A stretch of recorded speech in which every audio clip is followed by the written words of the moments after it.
오늘은 종려주일입니다. 오늘부터 모든 교회는 다음 주 부활주일까지 한 주간을 고난주간으로 지킵니다. 해마다 종려주일이 오고 또 부활주일이 오고 그러죠. 그래서 어쩌면 우리는 이 절기가 바뀌는 것에 조금 익숙할 수도 있겠다 싶어서 제가 좀 고민을 했습니다. 어떻게 하면 여러분들에게 종려주일이 부활주일로 바뀌는 그러한 것에 대한 이미지를 좀 한번 드릴 수 있을까라고 생각해서 제가 한 가지 사진을 좀 보여드리려고 가져왔습니다. 이 사진은 제가 8년 전에 지금 서대문에 있는 서대문 형무소, 지금은 서대문 형무소 역사관으로 바뀌었습니다. 그때 한 3개월 동안 그곳을 찾아가서 사진을 찍었던 그러한 적이 있었습니다. 근데 그 역사관 안에는 뭐 유관순 열사가 또 투옥되었던 곳을 비롯해서 옥사들이 아주 많이 있고요. 그것뿐만 아니라 여러 채의 건물들이 있습니다. 그런데 그 옆에는 사형장도 있습니다. 이 사진에서 보이시는 저 담이 사형장으로 들어가는 그 담입니다. 근데 그 사형장으로 들어가서 지금 사형장 그대로 보존이 되어 있습니다. 그래서 거길 들어가려고 하면은 그때는 교수형이었기 때문에 그 교수형 때 썼었던 밧줄 뭐 이런 것들이 아주 적나라하게 그대로 전시되어 있어서 이렇게 마음이 조금 아프죠. 예, 그러기도 하는데 아무튼 그 안에 들어가려면 이 나무를 꼭 지나가야만 합니다. 이 나무를 보면서 그런 생각을 했습니다. 우리의 질곡의 역사를 이 나무는 다 보고 있었겠구나 싶은 그런 생각이 들었죠. 근데 이제 이쪽에 보이는 가지밖에 없는 나무, 이건 제가 2월에 찍었던 거고요. 잎이 풍성한 나무는 4월 거의 말쯤 뭐 중순쯤 찍었던 그런 나무입니다. 그러니까 이게 보면 희망이 하나도 없어 보이지 않습니까? 죽은 것 같은 삭막한 나무, 그것이 4월이 지나자 잎이 풍성해지면서 전혀 다른 모습으로 이렇게 살아나는 걸 보면서 저는 그때 이 사진과 이 사진을 비교하면서 하나는 예수 그리스도의 고난, 또 하나는 예수 그리스도의 부활, 뭐 나름대로 그렇게 제가 찍은 사진으로 묵상한 적이 있었습니다. 그래서 여러분들께 좀 보여드린 것이죠. 2000여 년 전 예수께서 십자가의 죽음으로 생을 마치실 때까지 그 며칠 동안의 날, 그날은 모든 것을 상실했던 날입니다. 세상의 빛이 사라졌던, 어둠이 빛을 이긴 것처럼 보였던 때, 그때가 바로 지금부터 이제 부활절 전까지입니다. 나무를 보시면 도저히 살아날 것 같지 않지 않습니까? 그럼에도 불구하고 새로운 싹이 났고 그리고 다시 푸른 잎으로 풍성하게 되었다라고 하는 것이 이 고난을 통하여서 우리에게 부활을 선물하신 예수 그리스도를 생각하게 하고, 예수 그리스도의 십자가의 죽음은 스스로 죽은 나무가 되셨던 바로 그 사건이다, 이렇게 얘기할 수 있겠습니다. 종려주일을 맞는 오늘 우리에게 허락된 본문은 시편 118편 19절로부터 27절까지입니다. 예수께서 십자가의 죽음을 위해서 예루살렘으로 올라가셨을 때 일들이 이 시편 118편의 예언처럼 기록되어 있습니다. 구약은 예수님의 십자가 사건을 암시하는 구절이 굉장히 많이 있습니다. 근데 특히 이 시편 118편은 신약의 여러 군데서 인용이 되는 그러한 말씀으로도 또 유명하죠. 구약은 예수 그리스도의 오심을 예언한 거고 신약은 그 예수께서 오셨다는 성취다라고 하는 그런 뜻은 우리가 다 알고 있습니다. 이런 말이 있습니다. 구약은 예수 그리스도가 해답인 수수께끼를 제시한다. 그런데 그 수수께끼를 이해하지 못하는 한 해답도 이해할 수 없다.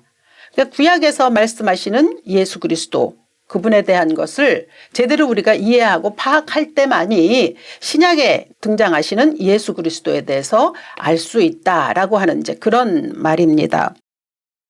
그래서 오늘 시편 118편도 예수께서 오신 일들을 그대로 예언하고 있기 때문에 이 말씀을 통해서 오늘 우리가 이제 종려주일에 예수 그리스도께서는 어떻게 이 세상에 오셨었나, 그리고 그것을 시편 118편 기자는 어떤 식으로 또 예언하고 노래했나라고 하는 것을 좀 찾아보고자 합니다. 먼저 이 시편 118편은 예수께서 종려주일에 예루살렘으로 입성하셨을 때 이스라엘 백성들이 불렀던 찬양으로도 유명합니다. 오늘 본문 25절로부터 26절까지에는 여호와여 구하옵나니 이제 구원하소서, 여호와여 우리가 구하옵나니 이제 형통하게 하소서라고 이렇게 되어 있는데, 여기서 우리를 구원하소서라고 하는 것이 호산나라고 하는 뜻입니다. 우리가 조금 전에 찬양에서 140장에서 호산나 우리를 구원하소서, 다윗의 자손으로 오신 이여 우리를 구원하소서라고 하는 그 찬양, 이게 이제 118편의 이 찬양이거든요. 근데 그때 2000여 년 전에 예수께서 예루살렘으로 들어가실 때 모든 백성들이 이 시편 118편을 찬양하며 노래하며 예수 그리스도를 환호했습니다. 근데 그때 그들이 손에 종려나무 가지를 들고 있었다고 했었죠. 요한복음을 보면 종려나무 가지를 가지고 맞으러 나가 외치되 호산나 찬송하리로다, 주의 이름으로 오시는 이 곧 이스라엘의 왕이시여 하더라 라고 그렇게 말하기 때문에 이 말씀에 의해서 이제 종려주일이라는 것이 유래되었습니다. 종려나무는 그 식물학적인 이름으로는 불사조라고 하는 뜻이 있습니다. 그러니까 다 베고 나무를 다 베어버리고 이제 그루터기만 남았을 때 그 그루터기를 불에 태워도 거기에서 다시 싹이 나고 자란다고 하죠. 그래서 이런 이유 때문에 종려나무라고 하는 것이 이 로마의 압제를 받으면서 정말 대항했었던 이 유대인들에게는 자기들의 민족을, 자기 백성들의 삶을 대표하는 그런 나무가 되는 거죠. 그리고 아무리 우리를 불태워봐라, 아무리 우리를 핍박해봐라, 우린 다시 일어난다 라고 하는 그 나무가 가지고 있는 뜻을 자기들의 삶에서 그대로 드러내서 이 백성들이 예수께서 그 안으로 예루살렘 성으로 들어가실 때 종려나무 가지를 흔들었다는 건 의미가 있는 거죠. 우리는 승리할 것이다 라고 하는 이런 의미가 있습니다. 그런데 그렇게 종려주일에 그 화려했던 함성, 환호, 그것은 불과 며칠 만에 그냥 사라졌습니다. 유대 지도자들은 갑자기 드러난 그 예수님의 그 놀라운 업적, 그리고 백성들이 막 예수님을 막 따르는 이런 것들이 두려웠습니다. 자기들이 가지고 있는 권세에 또 이렇게 침해받을까봐, 기득권을 뺏길까봐, 그래서 예수를 굉장히 경계했죠. 그랬지만 백성들이 예수님이 그 예루살렘으로 들어가실 때 환호했던 것은 그동안 그들이 보았던 거죠.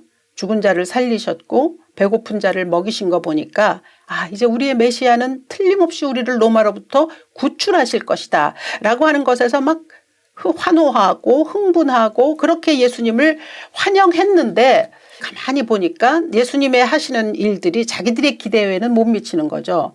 아, 저분이 정치적인 메시아를 우린 기대했는데 그렇게 하지 않으시려나 봐 라고 해서 점점 이제 불신이 쌓이게 되는 거죠.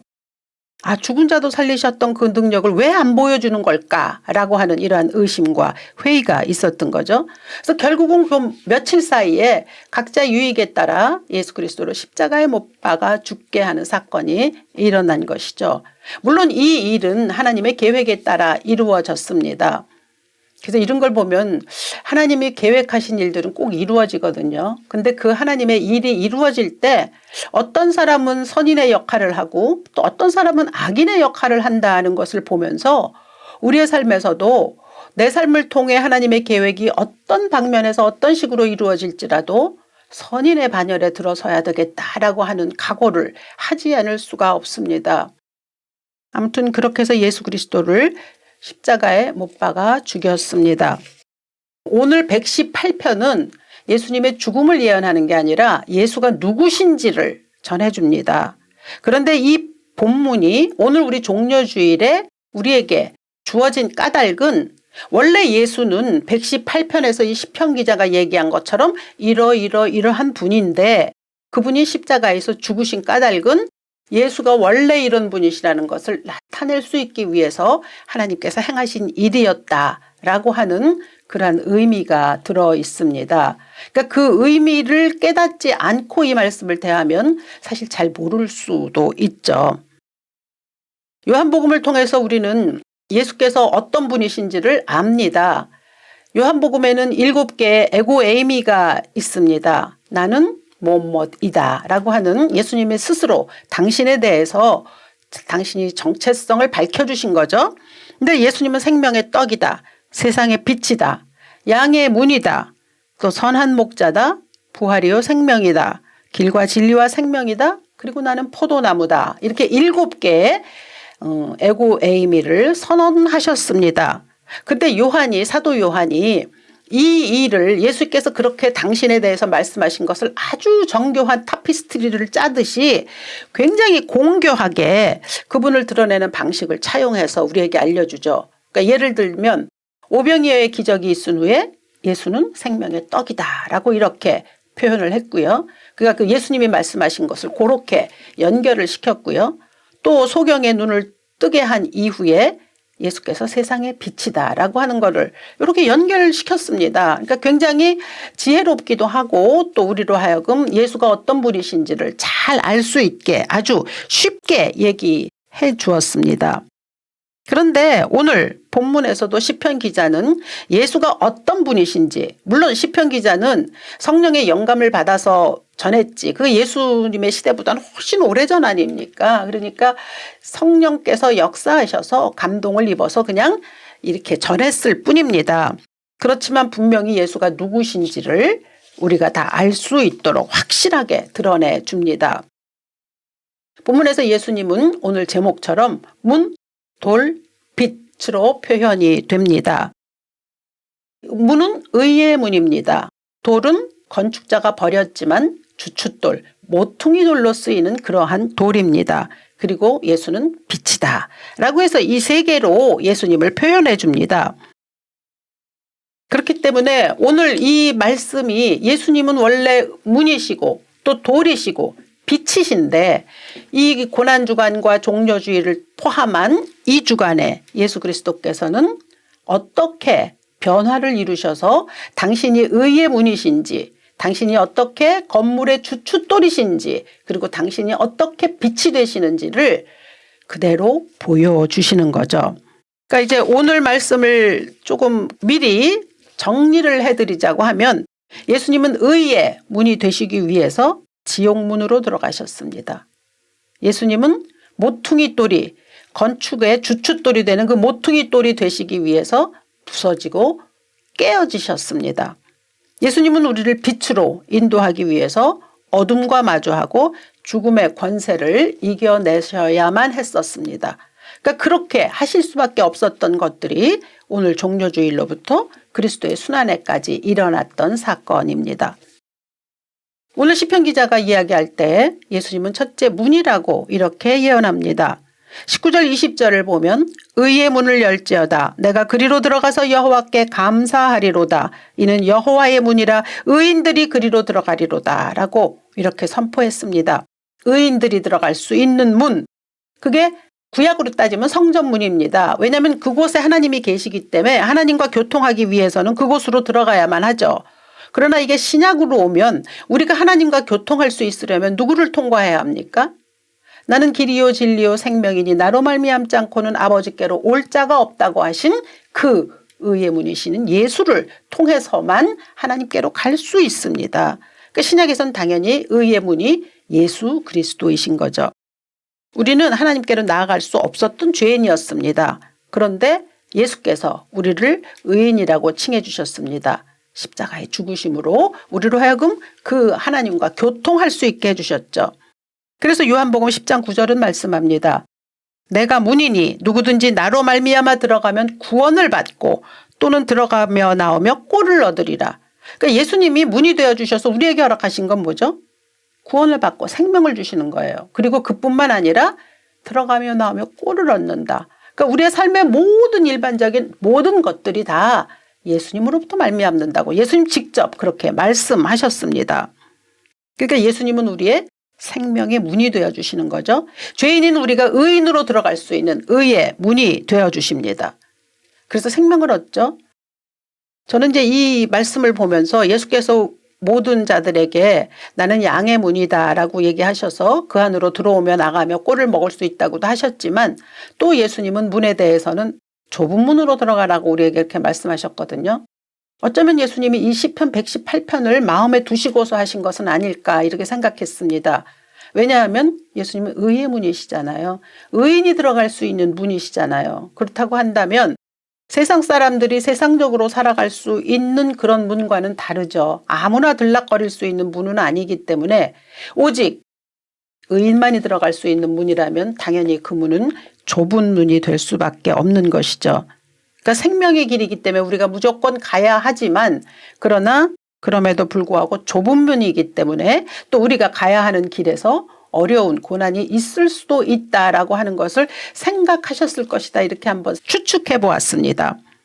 시편 118편에서 말하는 예수는 의의 문이신 이 예수께서 이 종려주간을 지난 금요일에 지옥 문으로 들어가셨습니다. 실패와 저주 그리고 죽음을 마주하기 위해서 그 길을 가셨습니다. 지옥문에 관해서는 단테의 신곡에서 나오는 것이 가장 우리에게 확실하게 정의를 보여줍니다. 나를 지나 사람은 슬픔의 도시로, 나를 지나 사람은 영원한 비탄으로, 나를 지나 사람은 망자에 다다른다. 여기에 들어오는 자 희망을 버려라. 이게 단테가 쓴 지옥편에 있는 지옥문의 비명입니다. 지옥문이 스스로 자기를 나라고 표현하거든요. 그러니까 지옥문에 들어가는 자는 희망을 버리라는 게 아무런 희망도 없고 또 출구 없는 세계를 경험하며 비탄과 슬픔과 죽음으로 살아간다는 거죠. 근데 그것을 예수께서 죽으심으로 행하셨다라고 하는 거죠. 금요일에 예수 그리스도의 순환, 돌아가심, 그것은 예수께서 직접 지옥을 경험하셨던 바로 그 시간입니다. 그렇게 예수님은 의의 문이시지만 지옥문을 들어가실 수밖에 없으셨습니다. 이 시편 기자는 오늘 두 번째로 예수님은 돌이라고 얘기합니다. 예수님이 머릿돌이 되심을 예언했죠. 건축자의 버린 돌이 집 모퉁이 돌이 되었다. 22절로 23절은 전합니다. 건축자가 버린 돌이 집 모퉁이의 머릿돌이 되었나니 이는 여호와께서 행하신 것이요 우리 눈에 기이한 바로다. 이 말씀은 복음서에 아주 많이 기록이 되어 있습니다. 그리고 또 예수님이 직접 당신에 대해서 비유로도 말씀하신 적이 있습니다. 그 비유는 이런 것이죠. 어떤 사람이 포도원을, 이제 여기서 포도원을 만들었던 사람은 하나님입니다. 포도원을 만들어 농부들에게 세로 주고 여행을 떠났다가 다시 돌아왔습니다. 그러면 포도원을 잘 경영했을 테니까 이제 이 농부들에게 포도원에 그동안에 있었던 소출을 좀 받기 위해서 자기 종을 보냅니다. 이때 종이라고 하는 건 선지자들을 뜻하죠. 종을 보냈는데 그 농부들이, 여기서 농부들이란 유대 지도자들을 말합니다.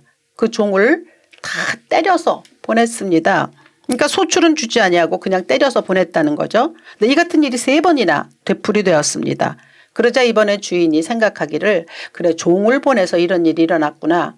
그렇다면 내가 내 아들을 보내자. 내 아들을 보내면 이건 이제 종이 아니고 아들이니까 조금 다르게 선대하지 않겠나? 라고 생각해서 아들을 보냈는데 그 농부들이 아들을 그냥 상속자라는 의미로 아예 죽여버렸습니다.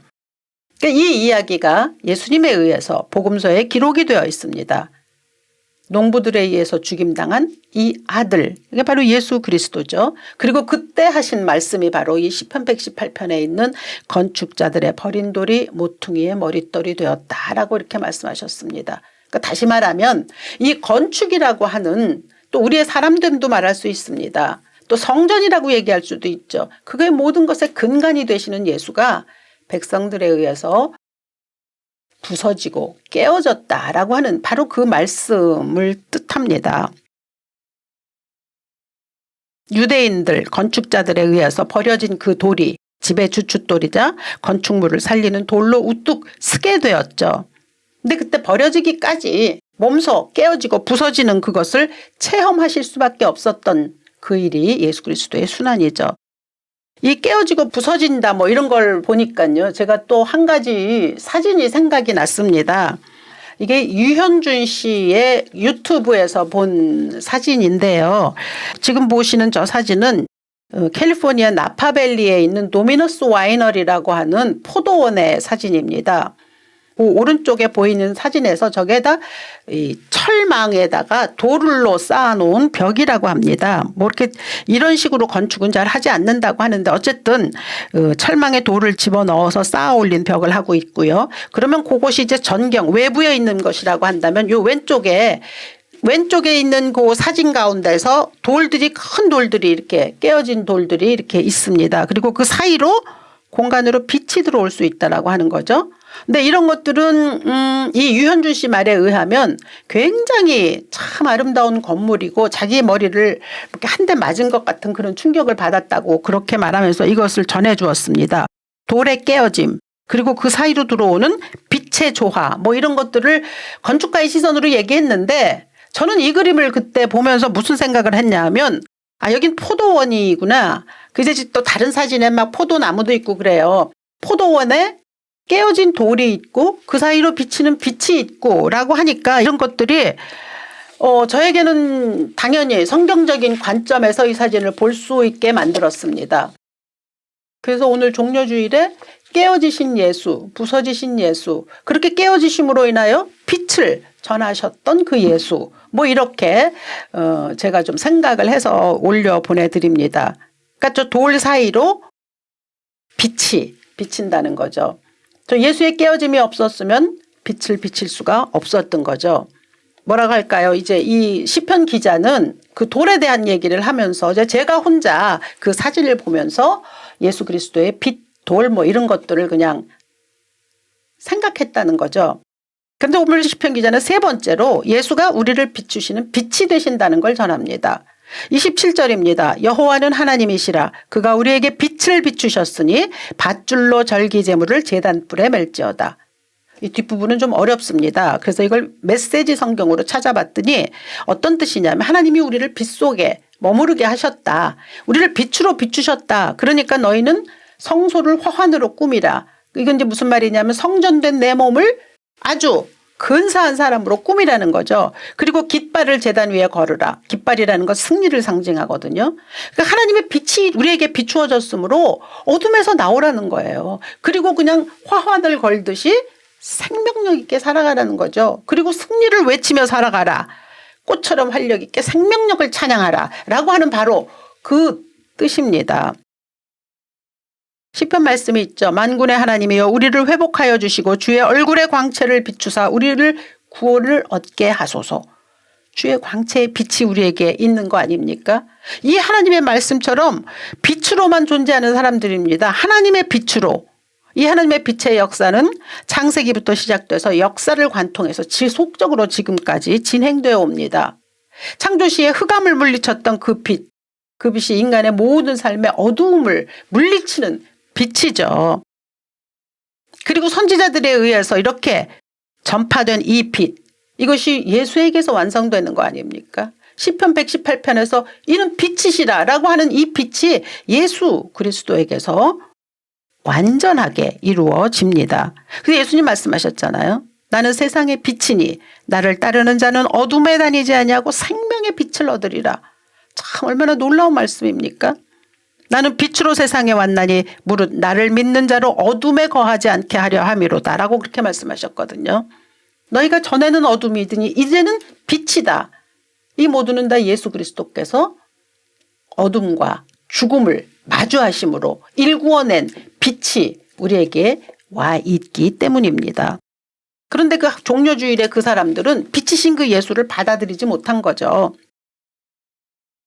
요한이 그에 대해서 이렇게 설명합니다. 참빛 곧 세상에 와서 각 사람에게 비추는 빛이 있었으니 그가 세상에 계셨으며 세상은 그로 말미암아 지은 바 되었으되 세상이 그를 알지 못하였고 그 말씀대로 거절했어요. 백성들이 예수 그리스도를 거절했습니다. 배척했습니다. 그러므로 이런 의미에서 다음 주가 우리가 부활주일이지만 부활주일 그 전까지 한 주간에 예수께서 행하신 많은 일들은 그리고 그 시간들은 빛을 상실한 시간이었다고 말해야 됩니다. 빛을 상실한 공간, 단테에 의하면 그게 지옥이죠. 정말 빛을 상실했으면 그게 지옥 아닙니까? 예수님의 순환과 죽음으로 인해서 예수의 온통 장신이 다 어둠을 덮어 쓰신 거예요. 그리고 죽음과 마주하신 거죠. 그러므로 다시 살아나심으로 빛을 우리에게 허락하신 거죠. 빛을 상실하게 하는 어둠과 싸우셨던 그 시간이 바로 순환의 시간이었습니다. 그래서 저는 이제 이렇게 생각합니다. 매번 1년에 한 번씩 종려주일도 오고 부활주일도 오고 그러는데 어떻게 하면 우리가 종려주일과 그 고난주간을 좀 더 그리스도인답게 보낼 수 있을까? 어떻게 하면 우리가 부활주일을 그냥 관습에 젖어서 타성에 물들어서 보내지 않을까라는 것을 고민하면서 이 한 주간 동안은 의의 문이신 그 예수께서 지옥문으로 들어가셨다라고 하는 것. 또 건축물의 주춧돌, 모퉁이돌, 근간이 되는 돌이심에도 불구하고 깨어지고 부서지셨던 바로 그 시간이다. 빛이신 그분이 어둠과 마주하셨던 시간이다. 라고 그렇게 이제 여러분들에게 말씀을 드리면서 이 종려주간에 우리가 어떻게 보내야 할지를 한번 묵상해보고자 합니다. 그분이 굳이 만왕의 왕이시잖아요. 하나님 본체시거든요. 그런데 그분이 지옥문으로 들어가셔야 했던 것, 십자가에서 부서지고 깨어지셔야만 했던 것, 그리고 어둠과 마주하고 죽음과 또 마주하셔야만 했었던 그 이유는 무엇입니까? 그건 우리 때문이죠. 굳이 그렇게까지 힘들게 안 하셔도 되는데 하나님이 그런 식으로 해결을 하셨습니다. 그렇게 하지 않으면 우리를 살릴 수 없기 때문입니다.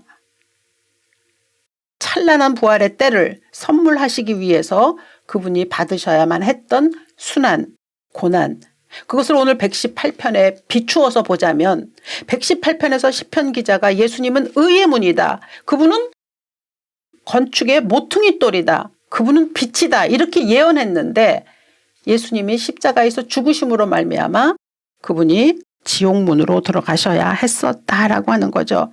그분이 깨어지고 부서지실 수밖에 없었다. 그분이 어둠, 죽음, 비탄, 절망, 수모, 우리가 정말 살면서 결코 받고 싶지 않아 하는 걸 다 그분이 뒤집어 쓰신 시간, 그 시간이 바로 순환의 시간이었습니다. 근데 이게 아무나 깨닫는 진리는 아니죠.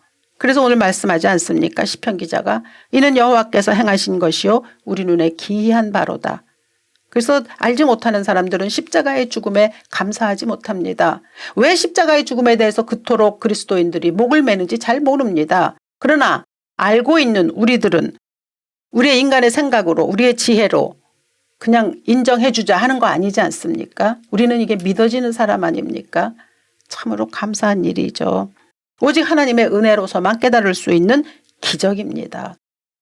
그 예수 그리스도의 순환과 예수 그리스도의 부활을 통해서만 살아날 수 있다라고 하는 것에 감사하고 감격하는 사람이 그리스도인입니다. 빛이신 예수께서 우리들에게 빛을 허락하시기 위해 지옥의 문을 열고 죽음과 마주하셨습니다. 우리에게 건축물로서 또 하나님의 성전으로 또 한 사람의 사람됨으로 제대로 살아갈 수 있기 위해서 반석이신 예수 그리스도에게 온전히 설 수 있게 하시기 위해서 그분은 깨어지고 부서지셨습니다. 빛이신 예수 십자가의 죽음으로 그 빛을 이루어내시기 위해서 몸소 찢기시며 당신이 죽으셨습니다.